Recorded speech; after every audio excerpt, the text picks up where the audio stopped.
Welcome to the DraftKings running back analysis for Week 7. I'm Jason Gilbo, JGilbo11. With me is Russell Clay at Russell J. Clay, who did the article this week, Cash Game, GPP, Value Backs. Overall, it seems like there's a lot of kind of ways you can go about it, especially with that Atlanta game. Who did the article this week? You did. Yeah, that's right. I did, didn't I? That's right. You do Yeah. it every week. Yeah, I do.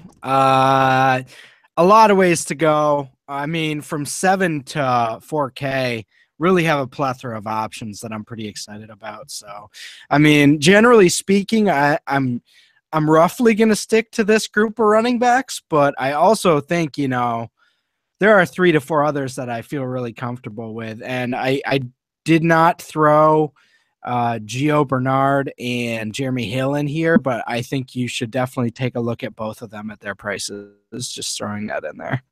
Yeah, I mean, that just kind of shows. I mean, we talked a little bit on your salary exploitation about a couple teams where we got to figure out which one is going to be the right guy in terms of hitting on those split backfields. But first one here, we don't have to worry about any of that. DeMarco Murray is just the workhorse.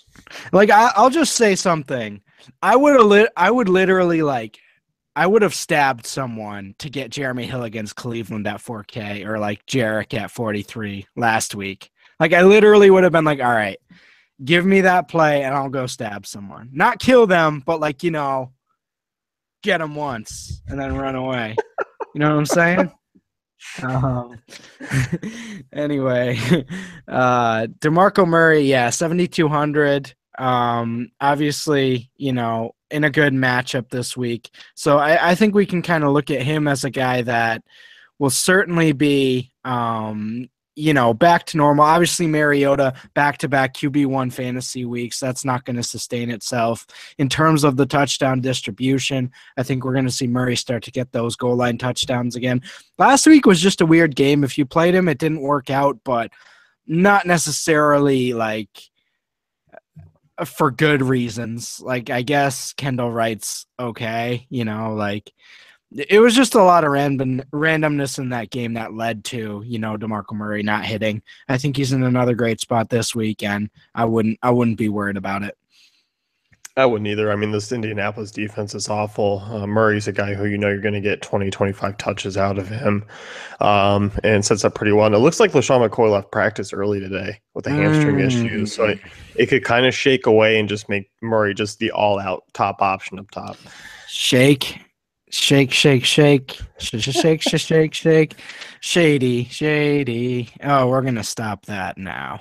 I'll transition into Devonta Freeman for you here. Apologize. 5,900. That was really bad. Yeah, that was really bad. Devonta Freeman, obviously love what both him and Tevin Coleman and this, Atlanta offense, generally speaking, is doing. 5,900 for a guy that is in an optimal position, Obviously, getting Joey Bosa back does shore up the run game a little bit there.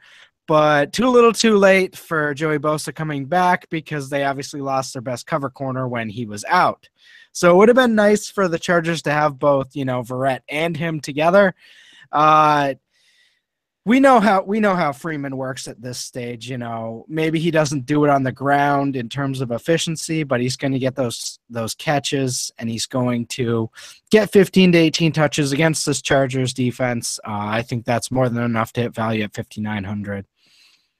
Yeah, I do too. I mean, I'm looking at this Atlanta team, and there's just a lot of different ways you can go with it. And this is one of the few times where I feel okay using basically a trio together of Ryan Jones or and Freeman kind of in a stack or kind of working and mixing and matching those guys, because I mean the highest total of the weekend, they're all going to get their share.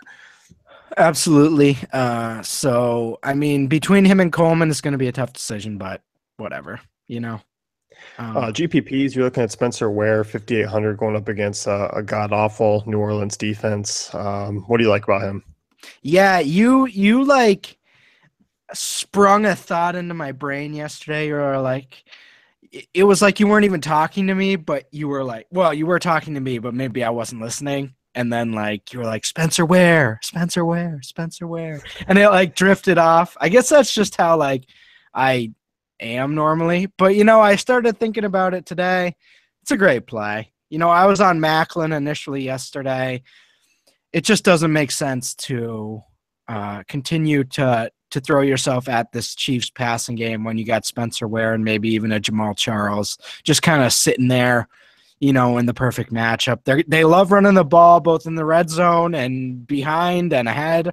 They run the ball. So you're not really worried as much about game flow here. New Orleans, obviously not nearly as good at home or away from home. And Spencer Ware, I mean, him and Freeman, I think I like him. I think I like Freeman just a tiny bit more from a floor standpoint, just because I don't know the touch distribution quite as well. But I think Spencer Ware's in for a pretty good week. Yeah, I think that's the one thing that's like the little bit of the question mark with Ware is because, obviously Charles is like lurking in the waters there waiting to kind of it's not at a 50-50, but it could be at some point soon. I don't think it's going to be this week. I still think we're going to have a pretty heavy dose of Ware. Obviously who's coming off a monster week against Oakland. James White, 4,600, you talk about next at Pittsburgh. Obviously coming off a 2-touchdown week and has certainly been used a lot since Brady's return. Yeah, night and day difference for him statistically with Brady in there. I think we continue to just throw ourselves at this at 4,600. I mean, until he gets to, 55, 6K, I don't see why we just don't keep throwing him in there. He's going to get those 6 targets a game. He's going to be in a tremendous offense. The Steelers have a good front seven, but ever since Ryan Shazier went out, they kind of haven't been everything, they were early in the year. James White, obviously a matchup problem. I mean, I feel like I say this for every receiving back. I just want to put this down. Every running back out of the backfield is a mismatch for a linebacker, essentially. Like, unless it's Matt Asiata. Like, they're all a problem. Like, I don't care if it's Jerick McKinnon or Charles Sims or barely above average, runner. Like, those guys are built to run through the tackles, and when they're getting out in the secondary and only have to beat, a linebacker instead of a nose guard, it's just a totally different ball game, and it's tough. So, James White, love that play again. How did you look at that total? I'm looking at a couple of the Patriots guys, and I think, the way I want to get exposure to it is basically through White and Gronk for me this week. Yeah, Gronk again. I mean, what a monster. Yeah. In terms of value back, you're looking at Jerick McKinnon, 4,300, coming off a bye week, going up against a Philly defense that's been a little bit, I guess, a down week over the last, 2 or 3 weeks here. They haven't been horrible. They've just been below average. I think we still do have to take into account somewhat what they did in the first three games of the year. But overall, yeah, I mean, I'm not worried about Jerick. I know he's going to get those 15 to 20 touches. If he does, I mean, I'm expecting him to hit value at 4,300. If he doesn't, then, maybe we got to start thinking about hedging back a little bit on Jerick. But as of now, I mean, I'm not letting last week or 2 weeks ago really knock me off of him as a play this week. Is he cash game playable for you as like an RB2 or flex? Or are you looking more? He is for me.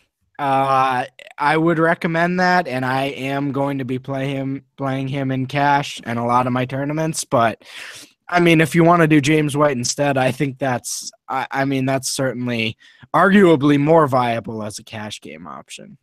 I think that's where I'm leaning, is using White for 300 more. I just think with the PPR play, it gives him just a little bit. It seems like the floor is just a little bit there for White. Yeah, exactly. So, anyone else you want to talk about? Does this 5 pretty much cut it? I guess we could talk about Le'Veon for a second. I don't know what to think. Post Ben Roethlisberger injury. He is a tremendous talent. I think he's going to be fine, but you obviously have to worry a little bit about the upside going forward. No, I think so. I think in terms, I don't know about upside that I'm quite worried about. I think that's still there. It's the floor he has at still the same type of price tag. I think that's my issue. It's like I might be able to get that number for cheaper. So I still think the upside's fairly similar because I think they're going to rely on him quite a bit. In terms of touches, I mean, it's really going to be there. Maybe not quite this week, just because you look at Bill Belichick and what he does against taking weapons away and really keying in on guys.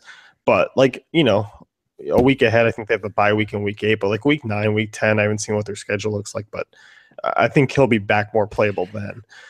Yeah, because I mean, they pretty much ride him like a workhorse with or without Ben. And he's obviously going to have good numbers, but I think it might be a tick down. If they just had a replacement level backup, I'd be okay.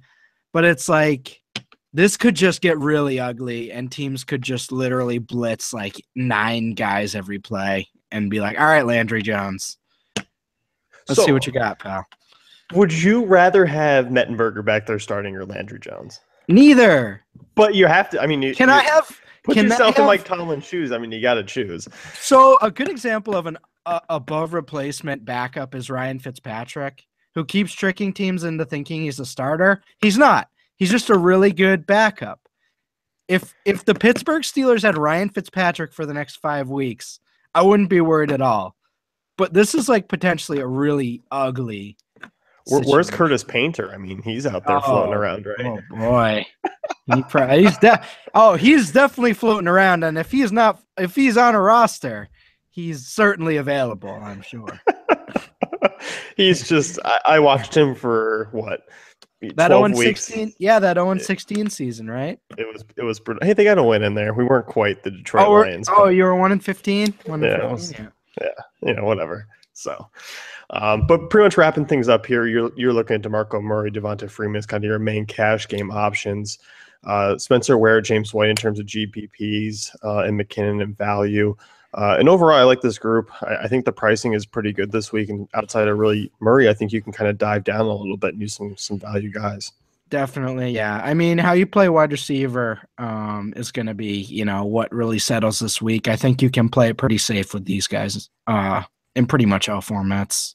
Yeah, I think so too. So that's going to wrap things up with the DraftKings running back analysis for week 7. Be sure to head on over to dailyfantasycafe.com, check out our great tools and content.